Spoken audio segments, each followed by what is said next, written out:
Estamos de volta com Falando Nisso, hoje recebendo o Basílio e o Benja. Benja estava falando da parceria, desculpa eu tinha te interrompido. Não, tudo bem. Então, o que eu estava falando é o seguinte, o Conselho do Corinthians, eu acho, lógico, que Alberto Dualib, né, Zicuri, tem que pagar por tudo que fizeram, não há sombra de dúvidas. Não há sombra de dúvidas que tem que pagar, foram os grandes causadores de tudo isso. Mas não esqueçam vocês que a parceria do Corinthians, a nefasta parceria do Corinthians, que até hoje, por sinal, ninguém sabe como terminou. Não sei, falam que judicialmente acabou, que não acabou, não sei. Ela está aí. Eu não vi nada ainda que prove o contrário. Mas, enfim, nessa briga aí também não tem nem bonzinho, é todo mundo ruim mesmo. Só que o Conselho do Corinthians, na sua grande maioria, foi totalmente a favor dessa parceria. Então, o que eu falo para vocês é o seguinte... Você era conselheiro naquela época. Eu fui, e depois eu pedi exclusão, não quero mais saber daquilo, aquilo é uma página virada. Apenas 16 conselheiros votaram contra a parceria. 16, no universo de quase 400 conselheiros, tá certo? Para você ter uma ideia, na época... porque tudo tinha que ter votação.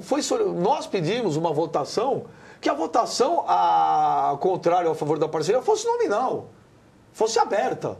Coisa que agora todo mundo é a favor do Parque São Jorge. Mas no dia de votar na eleição, Pé de Anjo, na votação para a parceria, todos eram contrários. Por quê? Porque as pessoas tinham vergonha de querer falar aquilo lá, de querer defender o indefensável.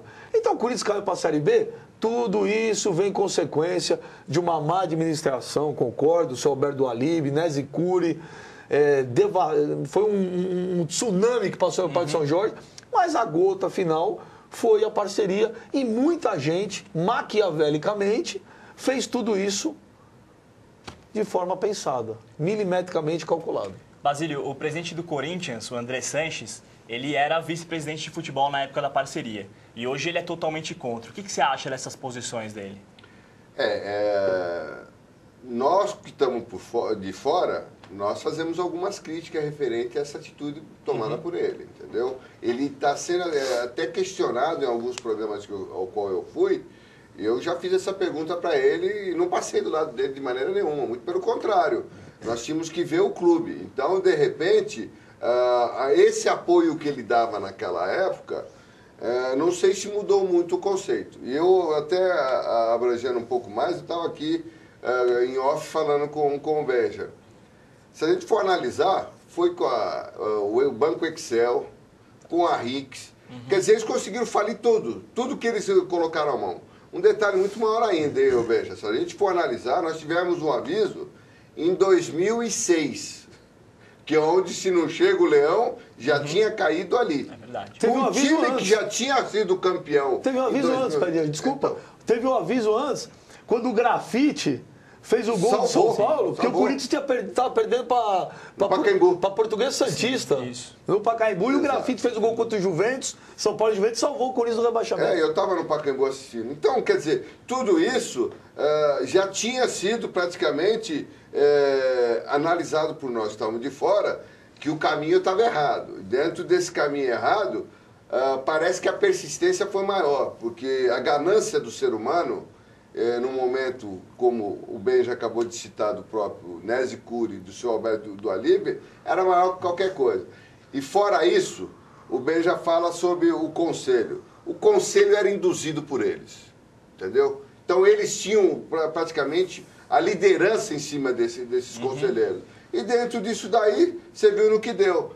Eu sou sabedor porque não frequento o clube, mas conheço tudo que ocorre no clube. Que numa dessas reuniões que teve a briga, onde o senhor Romeu Tuma levantou junto com o Rubão, você também foi... O Fran, tiveram que tomar algumas atitudes porque eles foram contra e aqueles que estavam a favor, logicamente achavam que eles tinham a obrigação de ser. Então, quer dizer, ninguém pode ter a sua ideia, ninguém pode analisar e ser sabedor das coisas erradas que existiam no clube. Agora, você falou assim, o conselho ele era induzido. Sim, o que não exime, tá certo? O que não exime... Deles de culpa. De culpa, porque se você se deixa ser dominado, porque o seu Alberto fazia um churrasco na chácara dele e convidava todo mundo, ou no final de uma reunião do conselho, as pessoas sentavam na mesa dele para comer esfirra com ele, então isso vale um voto? Então, olha na mão de quem estava o Corinthians também. Porque você vai voltar no futuro de um clube da tamanho, ou de uma empresa, ou do que quer que seja, por 10 anos, pô, você não pode fazer, Basílio, uma reunião de senta e levanta. Quem é a favor, quem é contra. Isso. E outra, no dia da votação, que os 16 conselheiros que votaram contra, sabe como é que era, Basílio? Os 16 tinham que subir no palanque. Mostrar a cara. Mostrar a cara, talvez, não sei se você sabe disso, e assinar o livro do lado do seu Alberto. Totalmente constrangedor. Mas quem não deve não teme. É verdade. Tá aí provado. A torcida batia palma pro Kia, o Kia da Fiel, o Kia... Eu nunca vi um negócio desse. O Kia dava autógrafo, todo mundo tirava foto com o Kia. Jogava nos Masters. Então, jogava no Masters. Você tem que pedir autógrafo, os caras têm que pedir autógrafo pro Basílio, que tá na história do clube, tirar foto com ele, com o Sócrates, com o Neto, com o Casagrande, com o Marcelinho, com o Vampeta. Agora, os caras também bateram palma pra tudo. Agora tá aí, ó. Quando eu vou assistir aos jogos do Corinthians, eu sempre ouço o pessoal dizendo que quem tem que estar na diretoria do Corinthians são alguns ex-jogadores, como o Basílio, o Vladimir, o Neto. Alguma vez, alguma diretoria já te convidou para fazer parte da organização do Corinthians? E se não convidou, se te convidassem, se você aceitaria? Não, nunca recebi o convite, mas se me convidasse, seria um dos passos mais importantes e é um sonho meu, inclusive. Porque você veja bem, desde quando o senhor Alberto entrou como presidente,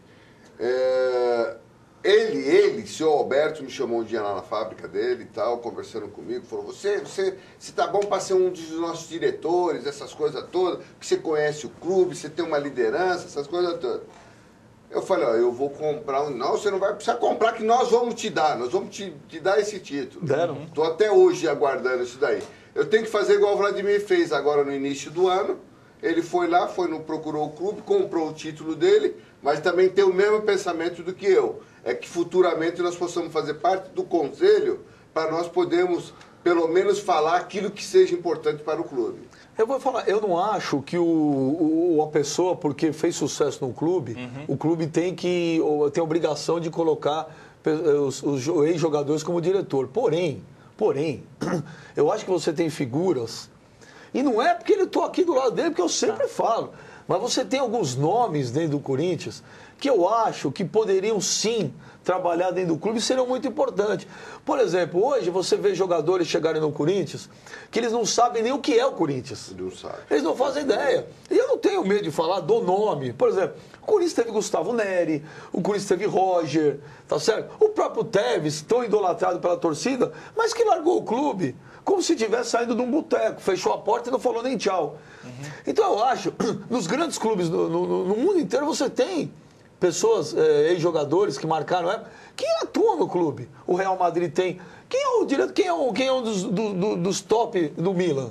Leonardo. Certo, é verdade. Tá, eu acho que, tudo bem, você não pode botar 20 ex-jogadores, mas eu acho que você tem que ter algumas pessoas, alguns símbolos, que tem que estar participando de uma diretoria, em qualquer área que seja. Por exemplo, uma vez eu estava entrevistando o Marcão, do Palmeiras, que é uma figura, que é um cara fora de série. Nossa. O Marcos, goleiro do Palmeiras, é sui generis. Porque ele é ídolo da torcida do Palmeiras, só que o corintiano adora ele, o palmeirense adora ele, o São Paulino adora ele, o santista adora ele. E ele estava machucado, Basílio. E eu falei, pô, Marcão, você vai parar, você vai fazer o quê? Aí tava conversando, ele falou, pô, bem, sabe o que eu gosto? Pô, chega um jogador novo no Palmeiras, pô, eu que mostro o CT, eu que ambiento o cara. Eu falei, pô, por que os clubes grandes não criam esse tipo de cargo? Por exemplo, o Corinthians vai trazer, que seja, na época, o Gustavo Neri. Peguei de exemplo. Pô, vai ter um Basílio, É verdade. vai ter um Ronaldo, um Vladimir. Fala, vem cá, vamos conversar, vou te mostrar o que é o Corinthians. É o cara para fazer tipo relações públicas. Exatamente. Exatamente. Né? Isso daí é o entre ponto. Entre torcida, o clube e o jogador que está chegando. Ambienta o cara. Vamos fazer mais uma pausa no nosso programa. No próximo bloco a gente volta nesse assunto. O Falando Nisso volta daqui a pouco.